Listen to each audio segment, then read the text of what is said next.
Yang terhormat Ibu Sita, selaku dosen pengampu mata kuliah kewarganegaraan, beserta rekan-rekan yang terkasih. Sebelumnya perkenalkan, nama saya Rena Hardi Juandra. Saya berasal dari Prodi Pendidikan Bahasa Mandarin, Angkatan 2017 Universitas Macung. Sekarang ini saya berada di Jalan Villa Puncak Tidar ya, tepatnya di mana menuju ke arah Universitas Macung.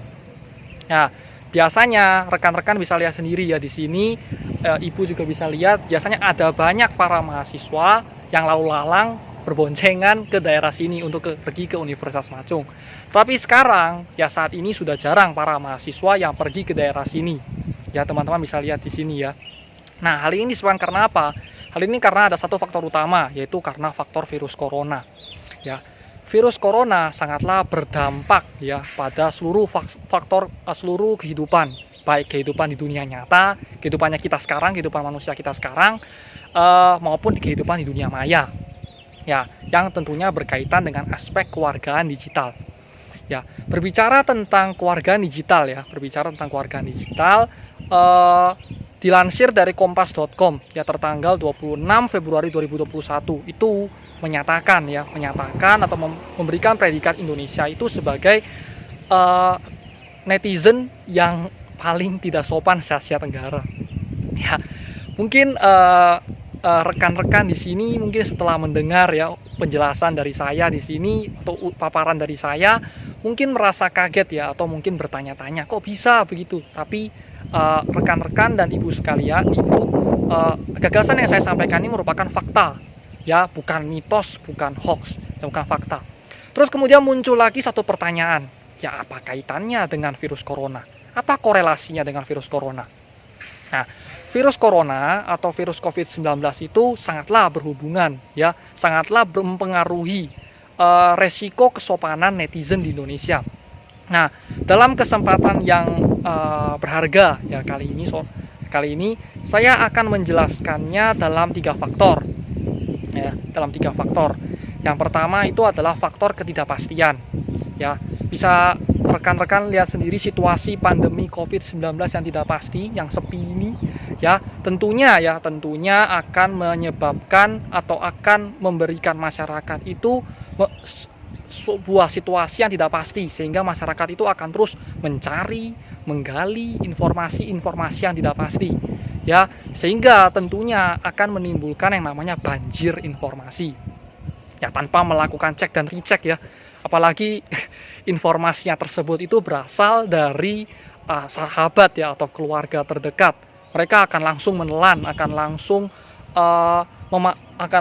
melihat, memahami informasi-informasi yang ada tanpa melakukan cek dan recheck terlebih dahulu. Kemudian lebih parahnya lagi, mereka pasti akan meneruskan ya. Setelah mereka menerima, mereka kemudian akan langsung meneruskan informasi yang mereka dapat itu tanpa melakukan cek dan recheck. Meneruskan informasi tersebut ke yang lain. Nah, jadi hal ini tentu akan sangat parah, bukan? Karena tentunya akan menyebabkan timbulnya makin panjangnya ya mata rantai informasi hoax. Itu situasi yang ditimbulkan akibat karena virus corona itu sendiri, itu situasi ketidakpastian. Kemudian yang kedua adalah situasi faktor dari kesulitan ekonomi ya. Rekan-rekan dan ibu tahu sendiri, karena virus corona ini banyak mematikan ya sektor UMKM, baik usaha menengah maupun di kelas bawah, kelas menengah ya, banyak pedagang-pedagang yang mati usahanya karena virus corona, sehingga menyebabkan, ini berdasarkan fakta karena adanya virus corona ya, menyebabkan tingginya kasus penipuan dan berdasarkan fakta bahwa sebagian masyarakat di Indonesia itu di dunia maya ya, khususnya yang kita bicarakan di dunia maya, akan menghalalkan segala cara, akan mencari berbagai macam cara untuk melakukan tindak penipuan. Nah, dalam rangka apa penipuannya itu? Nah, penipuannya itu dalam rangka untuk mensejahterakan hidupnya sendiri ataupun keluarga. Ya, hidupnya sendiri ataupun keluarga. Ya, jadi tentunya akan menimbulkan banyak penipuan-penipuan yang terjadinya, kasus-kasus penipuan khususnya di dunia maya. Maka dari itu rekan-rekan dan ibu sekalian diharapkan juga berhati-hati, karena sekarang juga banyak penipuan ya di dunia maya, apalagi karena banyak sektor-sektor usaha, faktor kesulitan ekonomi yang ditimbulkan akibat situasi pandemi COVID-19 khususnya di dunia maya ini. Kemudian ketiga ingin saya jelaskan adalah tentang respon rasa frustasi ya. Berbicara tentang rasa frustasi ya, akan saya kaitkan di kesempatan kali dengan ujaran kebencian ya. Mungkin teman-teman dan ibu sendiri ya, jika melihat media sosial, saya juga sendiri sering melihat berbagai macam ujaran-ujaran kebencian yang mereka lontarkan ya, gagasan-gagasan ujaran kebencian yang mereka lontarkan di media sosial, berbagai macam ini. Ya, ujaran-ujaran kebencian tersebut, nah itu merupakan luapan emosi mereka, merupakan bentuk kekesalan mereka. Akibat apa? Karena mereka frustasi di tengah-tengah pandemi virus COVID-19 yang sekarang ini. Dan ya tentunya ya teman-teman sekalian dan ibu, respon rasa frustasi yang ditimbulkan dari masyarakat di tengah-tengah pandemi COVID-19 ini, siapa saja bisa menjadi sasaran dan siapa saja bisa disalahkan ya. Jadi tanpa pandang bulu ya, semua bisa disalahkan, semua bisa menjadi sasaran sebagai akibat dampak dari respon rasa frustasi itu sendiri. Itu kemudian untuk respon rasa frustasi.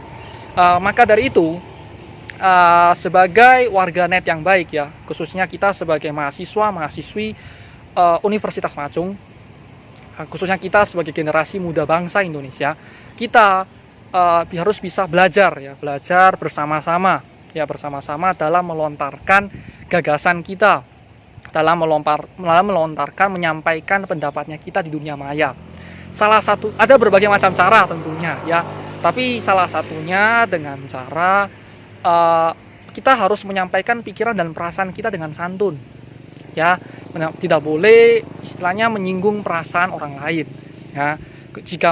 Apabila kita menemukan berita sensasional itu apa? Berita sensasional adalah berita yang kita tidak tahu asal muasalnya dari mana, berita yang dimana benar atau salah saja kita masih tidak tahu. Nah, kita tidak boleh langsung meneruskan informasi tersebut kepada orang lain. Nah, dengan cara apa? Kita harus melakukan cek dan recheck terlebih dahulu. Kita harus istilahnya mencari berbagai macam pendapat.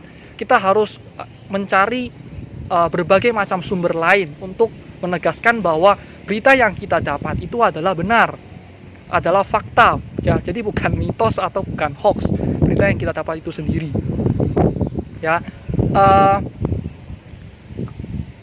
Kemudian dalam kaitannya dengan era kewarganegaraan, dalam kaitannya dengan kewargaan digital yang baik dan bertanggung jawab, maka dari itu diperlukan suatu yang namanya pengetahuan, pemahaman pada orang lain ya, tanpa melanggar norma, etika, aturan di Indonesia ya, sesuai peraturan perundang-undangan yang berlaku. Ya, dan ya tentunya gagasan yang disampaikan harus jauh ya, tidak boleh bermuatan sara, tidak boleh bermuatan yang memaki, yang kasar, yang tidak boleh yang menyinggung perasaan orang lain. Ya, seperti itu kira-kira dari saya. Nah, kemudian dalam kesempatan yang berharga ini, karena juga dalam kaitannya dengan virus corona, saya juga ingin menghimbau ya rekan-rekan dan ibu, khususnya karena masih dalam virus corona ini, jangan lupa untuk memakai masker. Seperti saya, jangan lupa untuk memakai masker ketika bepergian. Karena apa? Karena hal ini juga mendukung kebijakan pemerintah ya, mendukung kebijakan bangsa kita, dan juga dapat menyelamatkan diri kita dan keluarga ya, dan juga sanak keluarga. Kira-kira seperti itu dari saya. Terima kasih.